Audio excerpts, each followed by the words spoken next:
আল্লাহর কোরআনের রাজ বাংলার জমিনে কায়েম করতে গিয়ে, কোরআনের রাজ কায়েম করতে গিয়ে যদি ফাঁসির কাস্টে ঝুলতে হয়, কোরআনের রাজ কায়েম করতে গিয়ে বন্দুকের গুলিতে যদি বুক ঝাঁঝরা হয়ে যায়, আল্লাহর কোরআনের রাজ কায়েম করতে গিয়ে জীবনটা যদি আল্লাহ রাস্তায় দিতে হয়, কোরআনের জন্য জীবন দিতে রাজি আছেন কারা কারা? আল্লাহু আকবার বলে হাত তোলো। একটা জিনিস মনে রাখবেন, আইয়ুবের শাসন, বঙ্গবন্ধুর ভাষণ, জিয়া কেটেছে খাল, এরশাদের নানান তাল, ফখরুদ্দিন মহিউদ্দিন সব দেখা শেষ। এবার হবে কোরআনের বাংলাদেশ। কথা বলেন ঠিক না বেটি? যতক্ষণ কথা হবে আল্লাহর কোরআন থেকে, কোন ব্যক্তির পক্ষে গেল, কোন ব্যক্তির বিপক্ষে গেল, এটা আমাদের দেখার মতো কারো টাইম নেই। আল্লাহর কোরআন আল্লাহ যেভাবে বলেছে আমরাও সেইভাবে বলতে চাই। প্রিয় বন্ধুগণ, তবে এক নম্বর আল্লাহর শর্ত দিয়েছে ঈমান আনতে হবে। 2 নম্বর শর্ত ভালো ভালো আমল করতে হবে। ভালো ভালো আমল কেউ যদি করে ঈমান না আনে, ওই ব্যক্তির ভালো কাজের কোনো মূল্যায়ন আল্লাহর দরবারে না। প্রিয় বন্ধুগণ, এখান থেকে বোঝা গেল গাছের গোড়া কেটে দিয়ে মাথায় যদি জমজমের পানি দেওয়া হয়, গাছের যেমন কোনো উপকার হয় না, অনুরূপভাবে ঈমান না এনে ভালো ভালো আমল করলে কিন্তু কোনো ফায়দা হয় না। আগে ঈমান, তারপরে আমল।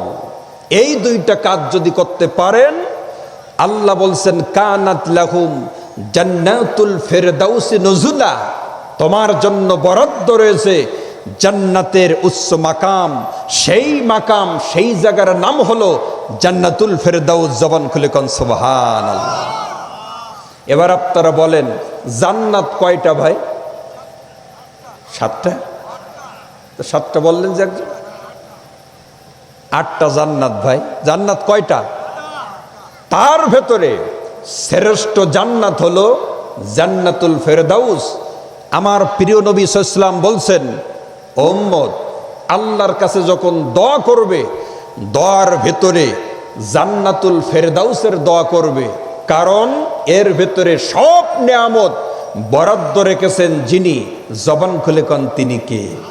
একটু দোহাত তুলে কন তিনি কে? সব নিয়ামত এই জান্নাতুল ফেরদাউসের ভিতর রয়েছে। কথা বোঝার চেষ্টা করি। আয়াতের অর্থ চলে গেল। এবার আসুন, যে ব্যক্তি এক ওয়াক্ত নামাজ পড়ে না, একটা রোজা রাখে না, তাকে যদি আপনি জাহান্নামী বলে গালি দেন, সে কি সহ্য করবে ভাই?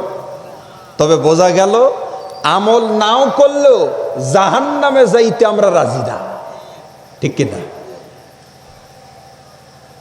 এখন আপনি যাইতে রাজি না, আল্লাহ তো আপনাকে দেবে না।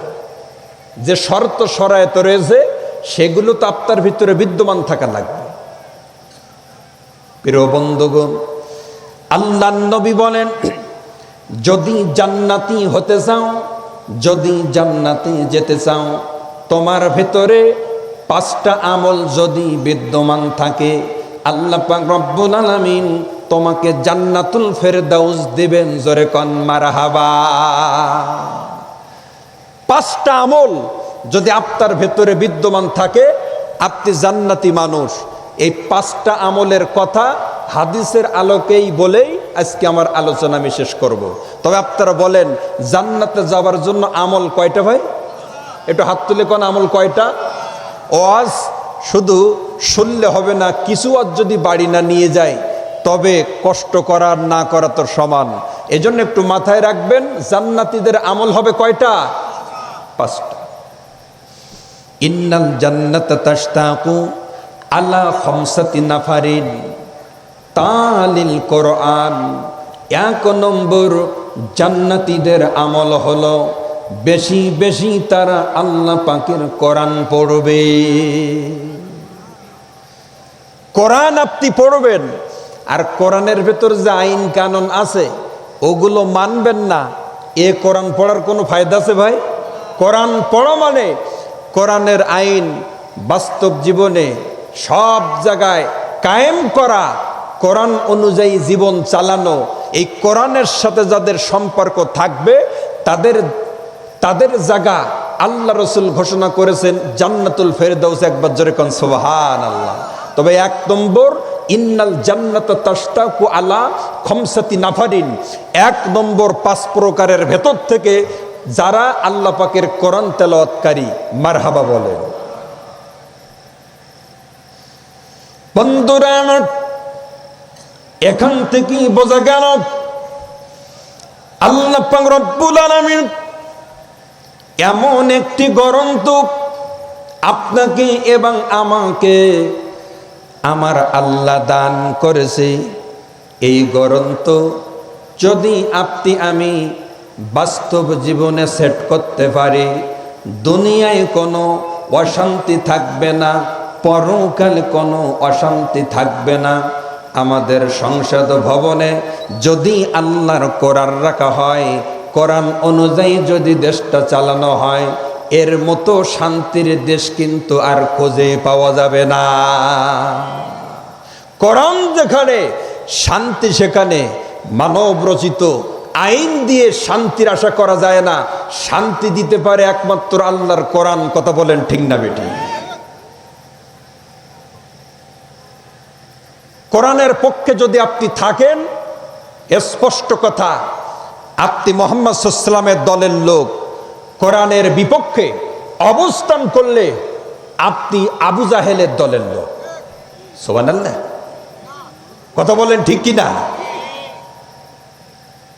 এই জন্য আমার আল্লাহ ডাক দিয়ে বলেন, وَقَالَ الَّذِينَ كَفَرُوا لَا تَسْمَعُوا لِهَذَا الْقُرْآنِ وَالْغَوْا فِيهِ لَعَلَّكُمْ تَغْلِبُونَ।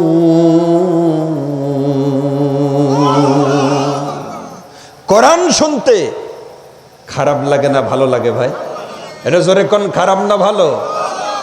ও ভাই, প্রত্যেকটা জিনিসের স্বাদ কিন্তু নষ্ট হয়ে গেছে, কিন্তু একটা জিনিসের স্বাদ এখনো পর্যন্ত নষ্ট হয়নি, সেটা হলো আল্লাহ পাকের কোরআন শরীফ তেলাওয়াতের স্বাদ। সব জিনিসের স্বাদ চলে গেছে, কিন্তু কোরআন শরীফ শুনতেও স্বাদ, পড়তেও স্বাদ। কোরআন শরীফের স্বাদ কিন্তু এখনো নষ্ট হয়নি। কথা বলেন ঠিক কিনা? আল্লাহ পাক রব্বুল আলামিন বলেন,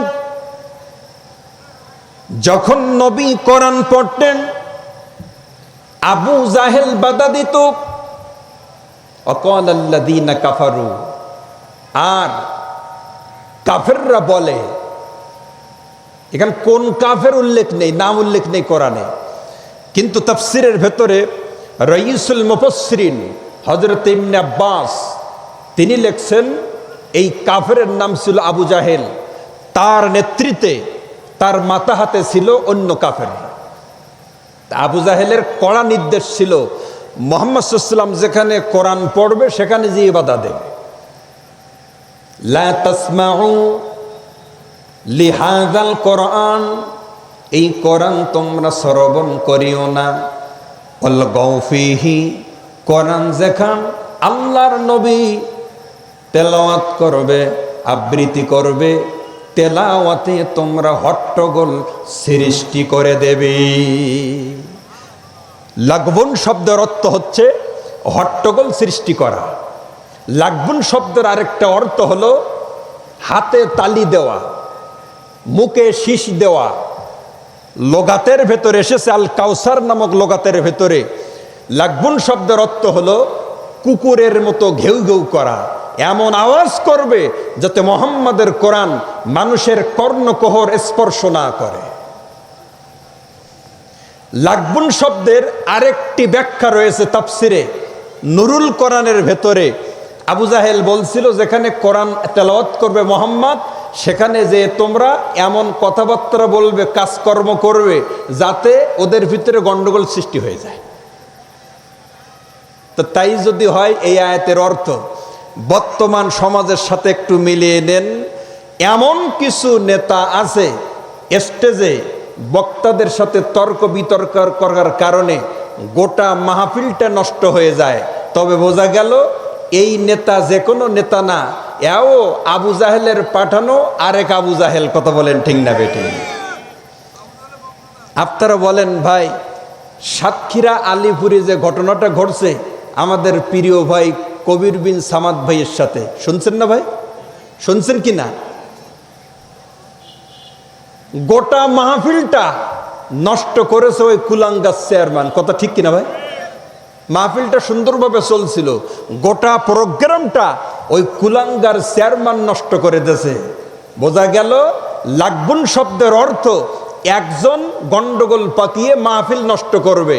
তবে এই আয়াতের আলোকে আমরা দিবালোকের মতো স্পষ্ট বুঝতে পারলাম, সাতক্ষীরা আলিপুরের ওই চেয়ারম্যান এই কুলাঙ্গার যে আবু জাহেলের বংশধর, এতে কোনো সন্দেহ নেই। কত বলেন ঠিক না বেটি? ভাই কবির বিন সামাদ ভাই, ওনার সাথে আপনাদের পরিচিতি কতটুকু জানি না। একই স্টেজে আমি মাহফিল করেছি, সরাসরি বহুত কথাবার্তা হয়েছে। অনেক সাদা দিলের মানুষ, খুব খুব নরম কোয়ালিটির একজন মানুষ, অথচ সেই লোকটাকে মুহূর্তের ভিতরে কি অবস্থা সৃষ্টি করলো। এজন্য এই জাতীয় পরিবেশ যদি আমাদের নজরে পড়ে, আমরা এমন শিক্ষা দেব, সামনে যেন কোনো জালেম মাহফিলে বাধা দেওয়ার মতো সাহস না পায়। এক জালেমকে যদি গণধলেই দেওয়া হয়, সামনে কোনো জালেম আর এই জুলুমি করতে সাহস পাবে না। কথা বলেন ঠিক না বেটি? বন্ধুরা আমার, এবার আল্লাহ ডাক দিয়ে বলেন, লাআল্লাকুম তাগলিবুন। আবু জাহেল লাস্টে বলল, যদি তোমরা কোরআন প্রচারে বাধা দাও তবে তোমরা জয়ী হয়ে যাবে। লাআল্লাকুম তাগলিবুন, যাতে তোমরা জয়ী হও। তবে টার্গেট ছিল কোরআন প্রচারে বাধা দিলে আমরা জয়ী হব। কিন্তু ভাই, এই টার্গেট কি আল্লাহ পূর্ণ হতে দেবে ভাই? ধরে কোন দেবে? এই আয়াতের ব্যাখ্যা শুনে আমরা দিবালোকের মতো বুঝতে পারলাম, আল্লাহর নবীর কাজ ছিল কোরআন প্রচার করা, আর আবু জাহেলের কাজ ছিল কোরআন প্রচারে বাধা দেওয়া। কথা বলেন ঠিক না বেটি? এখান থেকে বোঝা গেল, কোরআন প্রচারে যারা বাধা দেয় আবু জাহেলের দলের লোক, কোরআন প্রচার যারা করে, কোরআন প্রচারে সাহায্য করে, তারা মুহাম্মদ সাল্লাল্লাহু আলাইহি ওয়াসাল্লামের দলের লোক। আমরা মুহাম্মদ সাল্লাল্লাহু আলাইহি ওয়াসাল্লামের দলের লোক কারা? হাত তুলে আল্লাহকে দেখাই তারা। একটু আল্লাহু আকবার বলেন।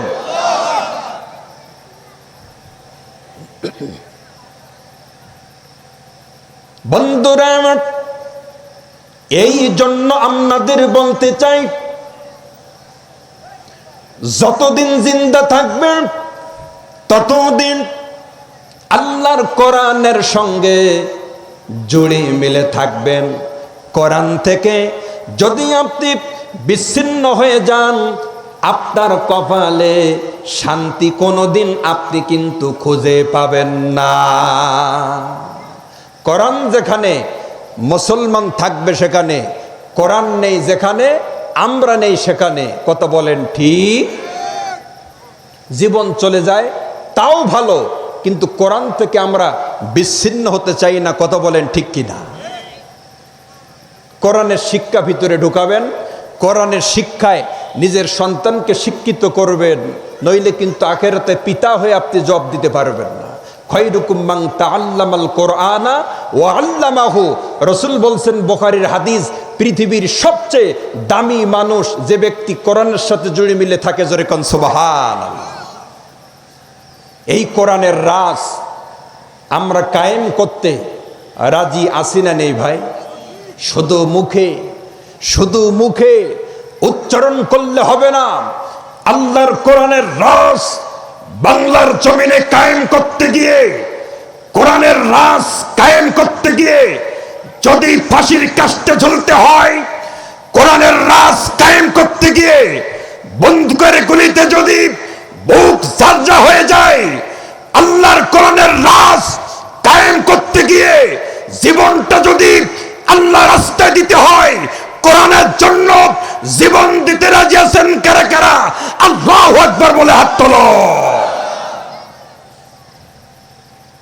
একটা জিনিস মনে রাখবেন, আইয়ুবের শাসন, বঙ্গবন্ধুর ভাষণ, জিয়া কেটেছে খাল, এরশাদের নানান তাল, ফখরুদ্দিন মহিউদ্দিন সব দেখা শেষ। এবার হবে কোরআনের বাংলাদেশ। কত বলেন ঠিক না বেটি? সবকিছু দেখা শেষ, দেখতে কি আর বাকি আছে রে ভাই?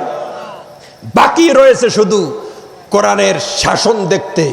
কোরআনের শাসন দেখে, কোরআনের আইন কায়েম হতে দেখে আল্লাহ যেন আমাদের মৃত্যু দেয়।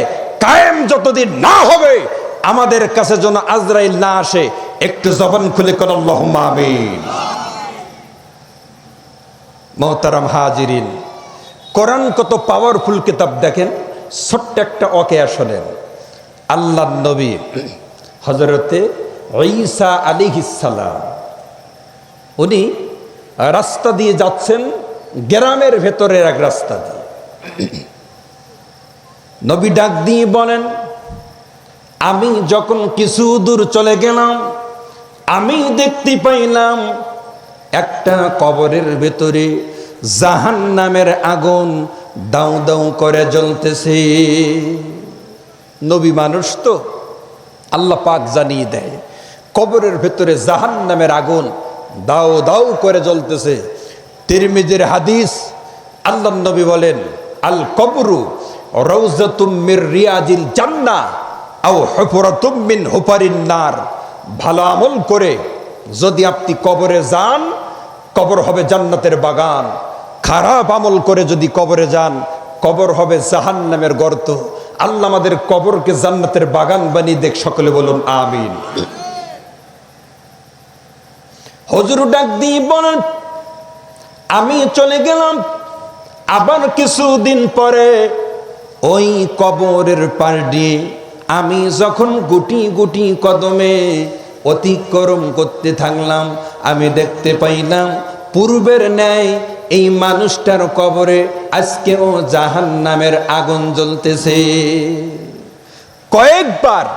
কয়েকদিন অতিক্রমকালে আযাব দেখলেন, কিন্তু আশ্চর্যের বিষয় হলো হঠাৎ করে আরেকদিন যখন যাচ্ছেন, তাকেই দেখে কবরের ভিতরে কোনো জাহান্নামের আগুন নাই। কবরটা আল্লাহ জান্নাতের বাগান বানিয়ে দিয়েছে। জোরে কোন সুবহানাল্লাহ। আল্লাহর কোরআন কত পাওয়ারফুল কিতাব, কোরআন কত দামি গ্রন্থ, একটু চিন্তা করে দেখেন। আল্লাহর নবী হযরতে ঈসা রুহুল্লাহ, উনি অবাক হয়ে গেলেন। এবার ডাক দিয়ে বলে, আকাশের মালিকের, ইতিপূর্বে যতবার আমি গমন করেছি জাহান্নামের আগুন কবরে দেখেছি। ও আকাশের মালিক, আজকে দেখছি লোকটার কবর জান্নাতের বাগান হয়ে গেছে। আমি জানতে চাই এই মানুষটার কোন আমলের ওসিলায় আল্লাহ তুমি তার তামাম জীবনের গুনাহ মাফ করে দিয়েছো। আল্লাহ পাক রব্বুল আলামিন এবার ঈসা নবীকে বললেন, ওগো আমার পয়গম্বর, এবার তুমি আসল তত্ত্ব শোনো। এই লোকটা যখন দুনিয়ার বুক থেকে মৃত্যুবরণ করেছিল, ছোট্ট একটা সন্তান তার দুনিয়ার বুকে ছিল। লোকটা কবরের আযাব যখন তার শুরু হয়ে গেল, ওই দুনিয়ার বুকে রেখে আসা সন্তানটা তার স্ত্রী পাশে একটা মাদ্রাসায় ভর্তি করে দেছে। সুবহানাল্লাহ বল। আল্লাহ পাক এবার বললেন, ঈসা তুমি শোনো, এই ব্যক্তির ছোট সন্তান যখন তার মা জননী পাশের মাদ্রাসায় ভর্তি করে দিয়েছে।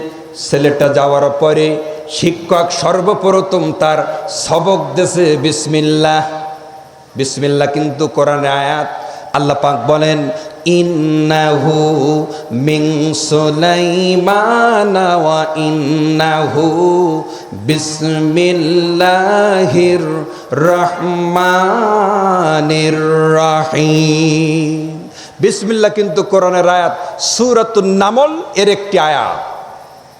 আল্লাহ পাক রব্বুল আলামিন এবার বললেন, ঈসা তুমি শোনো, সন্তান যখন মাদ্রাসায় যাওয়ার পরে বিসমিল্লাহ পড়েছে, কোরআনের আয়াত যখন পড়েছে, আমি আল্লাহ পাক রব্বুল আলামিন তার ছোট্ট সন্তান বিসমিল্লাহ পড়ার কারণে, বিসমিল্লাহর বরকতে, কোরআনের বরকতে আমি তার পিতার সমস্ত জীবনের অপরাধগুলো ক্ষমা করে এই কোরআনের বরকতে তার পিতার কবরখানা জান্নাতের বাগান বানিয়ে দিয়েছি। কোরআনের বরকত আছে না নেই ভাই? এজন্য সন্তানগুলোকে আলেম বানাবেন। এক নম্বর যারা তালিল কোরআন, আল্লাহর কোরআন পড়ে। দ্বিতীয় নম্বর ও হাফিজিল লিসান, যারা জবানকে, জিহুবাকে কন্ট্রোল করে, জবানকে যারা হেফাজত করে, তারা কিন্তু জান্নাতি মানুষ। জোরে কোন সুবহানাল্লাহ। ভাই, জিহুবা ছোট্ট একটা অঙ্গ, ছোট্ট একটা গোশতের টুকরা, অঙ্গ ছোট। আপনারা বলেন বিপদগুলো ছোট না বড় ভাই? যত গন্ডগোল, ঝামেলা, মারামারি, খুন খারাপি সব তো এই জবানকে কন্ট্রোল না করার কারণে হয়। কথা বলেন ঠিক না বেটি? মহিলারা যে স্বামীর হাতে মাইর খায় কিসের কারণে ভাই? এ জবানের কারণে। যত মুখ চালায় তত মাইর চালায়, যত মুখ চালায় তত মাইর চালায়। মুখ বন্ধ করলে কিন্তু মারে না, কিন্তু উনি তো মুখ বন্ধ করতে রাজি না। কথা ঠিক কিনা ভাই? এজন্য জবান কন্ট্রোল করতে হবে। বন্ধুরা আমার, এখান থেকে দাবি করব, স্বামী স্ত্রী আমার আল্লাহ ডাক দিয়ে বলেন, হুন্না লিবাসুল লাকুম ওয়া আনতুম লিবাসুল লাহুন্না। স্বামী স্ত্রী একজন আরেকজনের পোশাকের মতো। পোশাকের সাথে যেমন গভীর সম্পর্ক থাকে মানুষের, আল্লাহ বলছেন একজন আরেকজনের পোশাক স্বরূপ। অর্থাৎ স্বামী স্ত্রী মহব্বতের জিনিস, স্বামী স্ত্রী কিন্তু গন্ডগোল করার জিনিস না।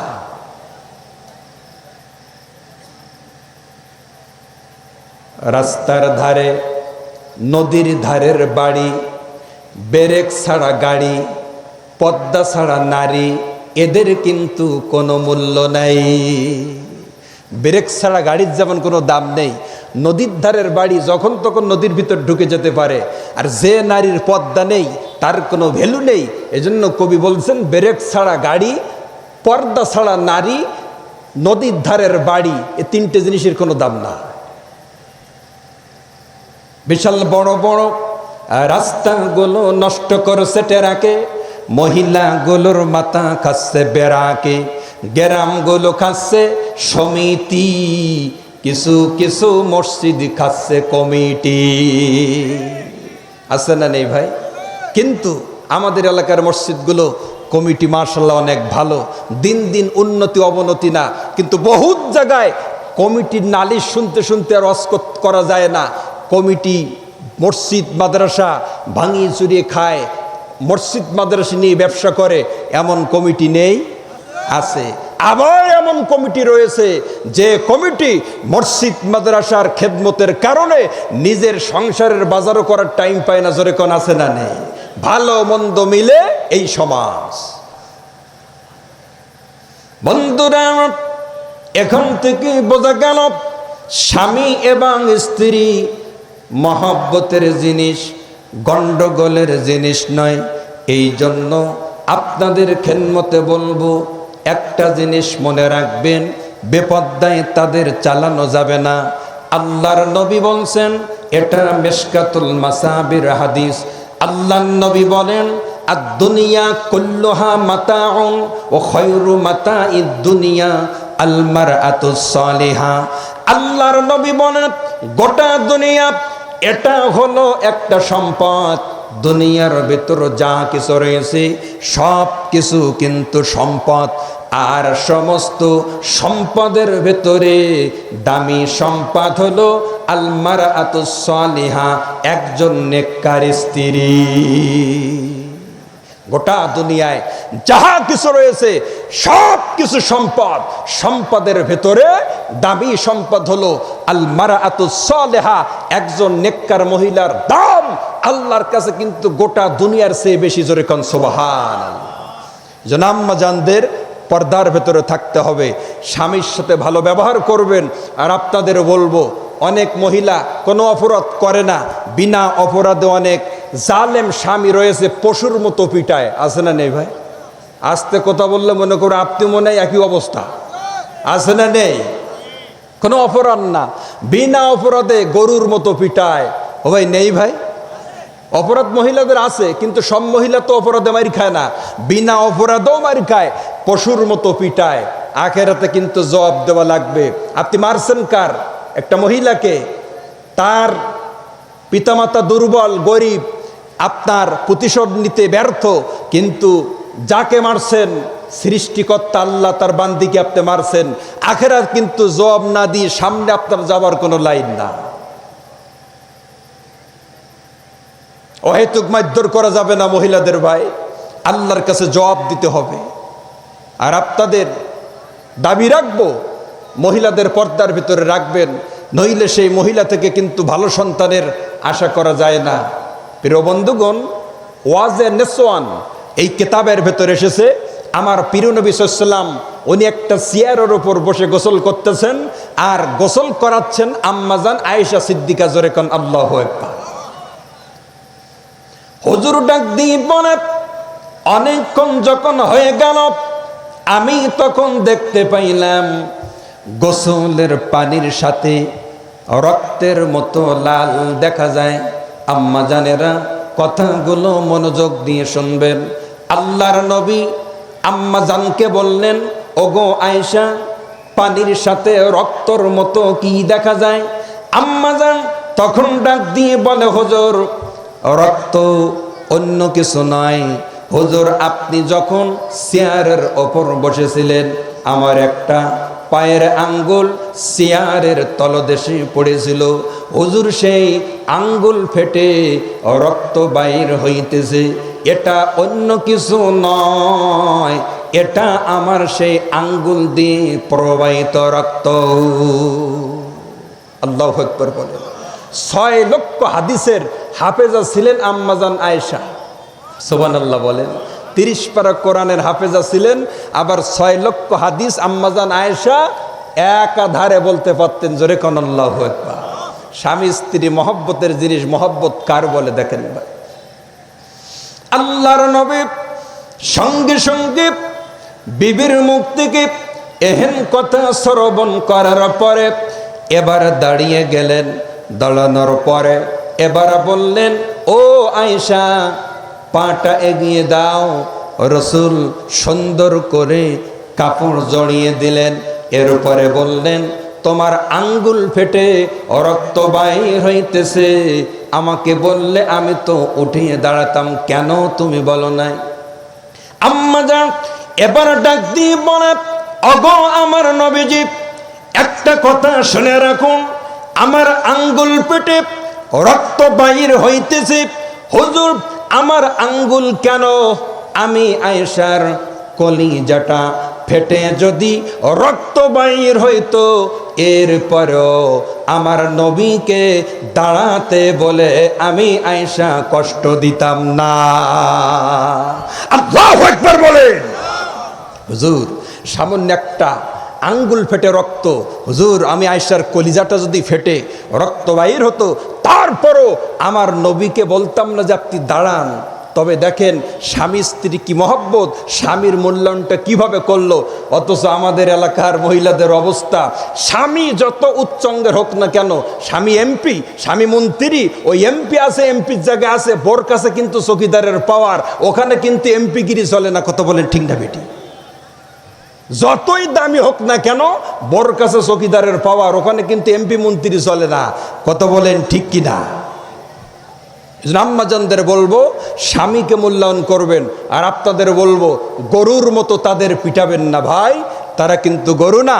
মনে রাখবেন, আপনি যেমন ইনকাম করে বাজার করে তার পর্যন্ত দেন, আপনার যেমন কষ্ট হয় রান্না বান্না কমপ্লিট করে আপনার সামনে খাদ্য সাবমিট করার আগ পর্যন্ত তার কষ্ট কিন্তু কম না। আমরা তো মহিলাদের কষ্ট বুঝি না। যদি ভাত তখন গরম হবে আপনি একটু চুপ করে থাকবেন, একা একা কি গন্ডগোল করা যায় ভাই? যায় না। এই জন্য দুইজন যে কোনো একজন চুপ থাকবেন, জীবনের সংসারে গন্ডগোল হবে না, শান্তি আল্লাহ পাক নাজিল করবেন। আল্লাহ কবুল করুক, সকলে বলুন আমিন। তবে 2 নম্বর চলে গেল হাফিজুল লিসান। জান্নাতে যাবে কয় প্রকার মানুষ ভাই? 5 প্রকার। আমি লাস্টে কিন্তু জিজ্ঞাসা করব না আমার আগে। 1 নম্বর কোরআন তেলাওয়াতকারী, 2 নম্বর জিহুবা হেফাজতকারী, 3 নম্বর মুতঈমিল জিয়ান, যারা ক্ষুধার্ত ব্যক্তিকে খাদ্য দান করে, 4 নম্বর মুকসিইল উরিয়ান, যারা উলাঙ্গ ব্যক্তিকে পোশাক দান করে, আর 5 নম্বর ওমান সাল্লা আলা হাবিবির রহমান, যারা আমার প্রিয় নবীর ওপরে বেশি বেশি দুরুদ সালাম পেশ করে। এটা সুবহানাল্লাহ বলেন। ও ভাই, যে যে দলপাটি আমরা করি না কেন, নবী কি নিয়ে কোনো দলপাটি আছে নাই ভাই? জোরে কোন নবী কি নিয়ে কোনো দলপাটি আছে? তবে নবীর ওপরে দুরুদ পড়তে কোনো বাধা আছে নাই? বেশি বেশি দুরুদ পড়বেন। দুনিয়ার বুকে আমরা সম্মান সবাই চাই, যে আমাকে সবাই বেশি সম্মান করে করুক। রসুল বলেন, দুনিয়ার বুকে যদি বেশি সম্মান তুমি চাও, আমার উপরে বেশি বেশি দুরুদ পড়ো। যে যত বেশি দুরুদ পড়বে দুনিয়ায়, দুনিয়ার মানুষ তাতে তত বেশি সম্মান করবে। সুবহানাল্লাহ বলেন। বন্ধুরা শুধু তাই না, আখিরাতের ময়দানে আল্লাহ পাক রব্বুল আলামিন বিশ্ব নবীর পাশে ওই ব্যক্তিকে কাছে নিয়ে যাবেন, সবচেয়ে বেশি কাছে। যে ব্যক্তি বেশি বেশি করে আল্লাহর নবীর উপরে দরুদের আমল করবে, সবচেয়ে পাশে কিন্তু নবী তার থেকে যাবে আখিরাতে। দরুদ যদি 100 বার পড়েন দিনে, 100টা প্রয়োজন আল্লাহ আপনার মিটিয়ে দেবে। 30টা প্রয়োজন দুনিয়ায়, 70টা প্রয়োজন মিটাবে আল্লাহ আখিরাতে। দুরুদ কার বলে? সাল্লাল্লাহু আলাইহি ওয়াসাল্লাম। এইটাই পড়লে দুরুদ পড়া হয়ে যায়। বন্ধুরা আমার, হুজুর ডাক দিয়ে বলেন, মান সাল্লা আলাইয়া ওয়াহিদাতান সাল্লাল্লাহু আলাইহি আশরা। যদি কোনো মানুষ, এটা মেশকাতের হাদিস, যদি কোনো মানুষ একবার দরুদ পড়ে আমার নবীর উপরে, আমার নবী বলেন আল্লাহ পাক রব্বুল আলামিন তার উপরে 10 বার রহমত নাজিল করবে। জোরে কোন মারহাবা। দরুদ একবার, রহমত কতবার ভাই? একটু হাত তুলে কর, রহমত কতবার? 10 বার রহমত নাজিল হবে। মুহতারাম হাজিরিন, এই জন্য আপনাদের খেদমতে বলবো, বেশি বেশি দরুদ পড়বেন। দরুদ পড়লে আরেকটা ফজিলাত নেন, আপনারা প্রতিদিন ঘুমানোর আগে বেশি বেশি দরুদ পড়বেন। যদি পড়েন কি হবে? আল্লাহ রসুল বলছেন ইন্না দুআ মাওকুফুন বাইনাস সামাই ওয়াল আরদি। মিশকাতের হাদিস। রসুল বলছেন, যখন মানুষ দোয়া করে আসমান জমিনের মাঝখানে দোয়া ঝুলন্ত থাকে, যতক্ষণ দরুদ না পড়ে ততক্ষণ দোয়া কবুল হয় না। আল্লাহর বান্দা ওলি মানুষ প্রতিদিন দরুদ পড়ে নবীজির উপরে। লোকটা ডাক দিয়ে বলে, দরুদ না পড়ে আমি কিন্তু কোনোদিন ঘুম যাই না। হঠাৎ একদিন আল্লাহর বান্দা বলে, আমি দেখতে পাইলাম ঘুমের ভেতরে আমার নবী মদিনার রওজা থেকে আমি গরিব মানুষের কুড়ি ঘরে হাজির হয়ে গেছে। এটা সুবহানাল্লাহ বলে। লোকটা ডাক দিয়ে বলে, হুজুর যখন আমার কুড়ি ঘরে হাজির হয়ে গেছে, আমাকে ডাক দিয়ে বলে, ওগো আল্লাহর বান্দারে, আর তোমার ঘুমানোর দরকার নাই, উঠে যাও। আমি তখন উঠে গেলাম।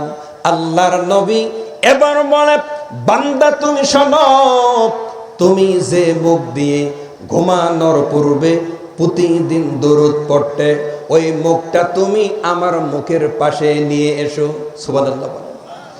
আল্লাহর নবী এই কথা যখন বললেন, লোকটা বলে, আমি লজ্জায় পড়ে গেলাম। তথাপিও আমার নবীজির হুকুম, আমি পাশে যখন আমার মুখটা নিয়ে গেলাম, আল্লাহর নবী তখন বললেন, তোমার মুখের ওপরে আমি চুমু দেওয়ার জন্য যে মুখ দিয়ে দরুদ পড়ো, ওই মুখের ওপরে আমি চুমু দেওয়ার জন্য মদিনার রওজা থেকে আমি তোমার বাড়িতে গমন করেছি। একটু হাত তুলে কথা আল্লাহু আকবার। আল্লাহর নবী চলে গেল, সকাল হয়ে গেল, বান্দা ডাক দিয়ে বলে, সকাল যখন হয়ে গেল আমার ঘুম ভেঙে গেল, আমি তখন দেখতে পাইলাম সকালবেলা আমার নবী আমার ঘরের ভিতরে বিদ্যমান নাই, কিন্তু ভাইজান রাতের বেলায় আমার নবী আমার ঘরের ভেতরে তাশরীফ আনার কারণে এখনো পর্যন্ত আমার ঘরের ভেতর দিয়ে মেশক এবং আম্বরের ঘেরান বাইর হইতেছে। আল্লাহু আকবার বলেন। এই নবীর উপরে আমরা দরুদ পড়তে রাজি আছি না নাই? এটা জোরে কোন আছি না নাই? প্রিয় বন্ধুগণ, এই নবীর উপরে দরুদ পড়বেন, আর নবীর সাথে কেউ বেয়াদবি করলে আমরা কি তাকে জিন্দা ঘরে ফিরতে দিব ভাই? জোরে কোন দেব? নবীর জন্য ভালোবাসা আমাদের অন্তরের কানায় কানায় থাকবে। এই জীবন যদি নবীর জন্য উৎসর্গ করা যায়, সেই জীবনের দাম পলকরে রয়েছে। প্রিয় বন্ধুগণ, আমার নবী কত দামি নবী। তার পূর্বে আমি আপনাদের বলতে চাই, সময় আছে 5 মিনিট, একটা নারী তাকবীর স্লোগান দিয়ে এলাকাবাসীকে আমরা প্রমাণ করতে চাই আমরা কিন্তু ময়দানে হাজির। দুইটা হাত তুলে জবান খুলে বলেন, নারে তাকবীর। আল কোরআনের আলো, কোরআন হাদিস যেখানে। মুহতারাম হাজিরিন, তবে নবীর জন্য আমরা জীবন দিতে রাজি কারা কারা? একটু আল্লাহু আকবার বলে হাত তোলেন তো দেখি। একটা জিনিস ভালো করে মনে রাখবেন, ওলীদ ইবনে মুগীরা আল্লাহর নবীকে পাগল বলে গালি দিয়েছিল। ও মুসলমান, মাহফিলের প্রধান বক্তা স্টেজে চলে এসেছেন, আমরা একটু আলেমদেরকে সম্মান করলে আল্লাহ খুশি হয়। দুইটা হাত তুলে সবাই জবান খুলে বলুন, নারে তাকবীর। প্রধান বক্তার আগমন, প্রধান বক্তার আগমন, নারে তাকবীর। ও মুসলমান, আর মাত্র 2 মিনিট টাইম রয়েছে, আমি আপনাদের থেকে বিদায় নিব।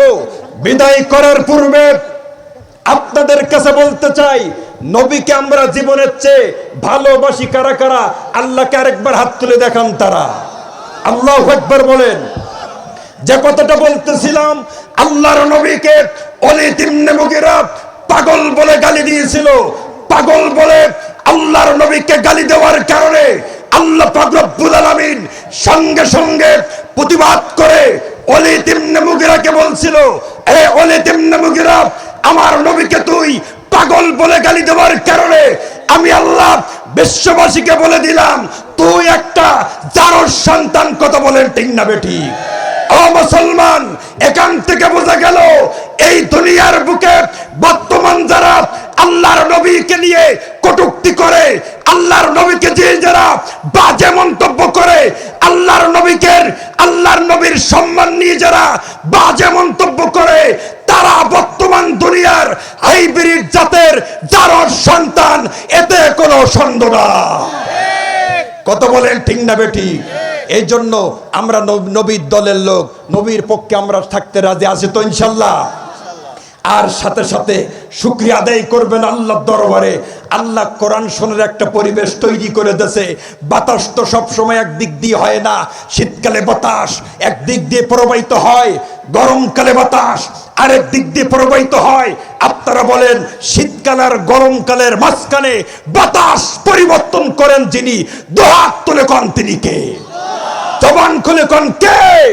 যে আল্লাহ একদিকের বাতাসকে অন্যদিকে ঘুরাইতে পারে, ওই আল্লাহ অত্যন্ত দয়া করে, অত্যন্ত মায়া করে 5 তারিখে জুলুমের বাতাসকে বন্ধ করে আপনার আমার উপরে দয়া করে রহমত আর বরকতের বাতাস আল্লাহ নাজিল করেছে বৈষম্য বিরোধী ছাত্র আন্দোলনের মাধ্যমে।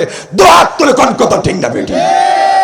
আল্লাহ আমাদের দেশকে, আমাদের সমাজকে কোরআনের সমাজ, কোরআনের দেশ হিসেবে কবুল করুন, সকলে বলুন আমিন। যতটুকু কথা আল্লাহর কোরআন নিয়ে বললাম, কোরআনের পথে চলার, কোরআনের পথে থাকার তৌফিক যেন আল্লাহ দান করে। আমার জন্য দোয়া করবেন। আমার মিতে প্রধান বক্তা, অত্যন্ত সুন্দর বক্তা, তুখোড় আলোচক, মাহবুবুল ওলামা, তাজুল লিসান, খুব সাদামনের মানুষ। আল্লাহ পাক তানাকে কবুল করুন, সবাইকে আল্লাহ কবুল করুন, সকলে বলুন আমিন। আসসালামু আলাইকুম ওয়া রাহমাতুল্লাহি ওয়া বারাকাতুহু।